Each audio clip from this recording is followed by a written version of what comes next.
Welcome to HR9 news. Waqf board సవరణ బిల్లుకు వ్యతిరేకంగా హిందూపురం పట్టణంలో వేలాది మంది ముస్లిం సోదరులు చేపట్టిన నిరసన కార్యక్రమంలో పార్టీ తరపున మద్దతు తెలుపుతూ భారీ నిరసన ర్యాలీలో పాల్గొన్న జిల్లా అధ్యక్షురాలు ఉషాశ్రీ, హిందూపురం నియోజకవర్గ వైఎస్ఆర్సీపీ ఇన్ఛార్జి శ్రీమతి దీపికా వేణురెడ్డి, మధుమతిరెడ్డి, అదేవిధంగా దీపికా వేణురెడ్డి ఆధ్వర్యంలో ఈ నిరసన ర్యాలీలో పాల్గొన్న ముస్లిం సోదరులకు పెద్ద ఎత్తున వాటర్ బాటిళ్లు, అరటి పండ్లను పంపిణీ చేశారు. ఈ కార్యక్రమంలో వైఎస్ఆర్సీపీ నాయకులు, పార్టీ శ్రేణులు పెద్ద ఎత్తున పాల్గొన్నారు.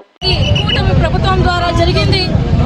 పైన సెంట్రల్ లో బీజేపీ వాళ్ళు దీన్ని ఆమోదిస్తే, ఇక్కడ ఆంధ్రప్రదేశ్ లో కూటమి ప్రభుత్వంతో పాటు కూటమి పెట్టుకున్నటువంటి చంద్రబాబు నాయుడు గారు ఈరోజు దానికి మద్దతు తెలిపి మన మైనారిటీ సోదరులందరికీ అన్యాయం అనేది చేసినారు.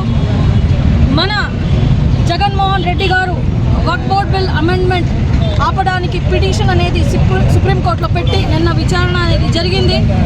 మే 5వ తారీఖు అది ఏం నిర్ణయం తీసుకుంటారో, ఏమి దాని గురించి ఏం మాట్లాడతారో అనేది మేమందరూ ఎదురు చూస్తున్నాము.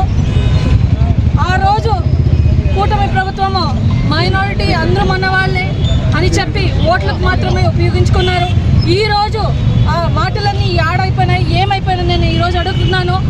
ఒక వక్ఫ్ బోర్డ్ అమెండ్మెంట్ బిల్ను మీరు తీసుకొచ్చి మైనారిటీ సోదరులందరికీ అన్యాయం చేస్తున్నారు, ఆ సెక్టార్ని సపరేట్ చేస్తున్నారని నేను ఈరోజు చెప్తున్నాను. దీనికి మేము మద్దతు తెలుపకుండా విరోధిస్తూ ఈరోజు చూడవచ్చు, మన హిందూపురం నియోజకవర్గంలో భారీ ఎత్తున మన మైనారిటీ సోదరులందరూ బయటకు వచ్చి ఈరోజు కూటమి ప్రభుత్వాన్ని నిలదీస్తున్నారు, వక్ఫ్ బోర్డ్ అమెండ్మెంట్ బిల్ని విరోధిస్తున్నారు. ఇలాగే దీనికి మేమందరూ మన జగనన్న పార్టీ తరఫున, మన వైఎస్ఆర్సీ పార్టీ తరఫున మన డిస్ట్రిక్ట్ ప్రెసిడెంట్ గారు ఉన్నారు ఈడ సత్యసాయి జిల్లా, మేమందరూ దీనికి వక్ఫ్ బోర్డ్ బిల్ అమెండ్మెంట్ విరోధిగా మద్దతు తెలుపుతున్నాను. వక్ఫ్ బోర్డ్ బిల్లును వక్ఫ్ బోర్డ్ బిల్లును వక్ఫ్ బోర్డ్ బిల్లును వక్ఫ్ బోర్డ్ బిల్లును వక్ఫ్ బోర్డ్ బిల్లును వక్ఫ్ బోర్డ్ బిల్లును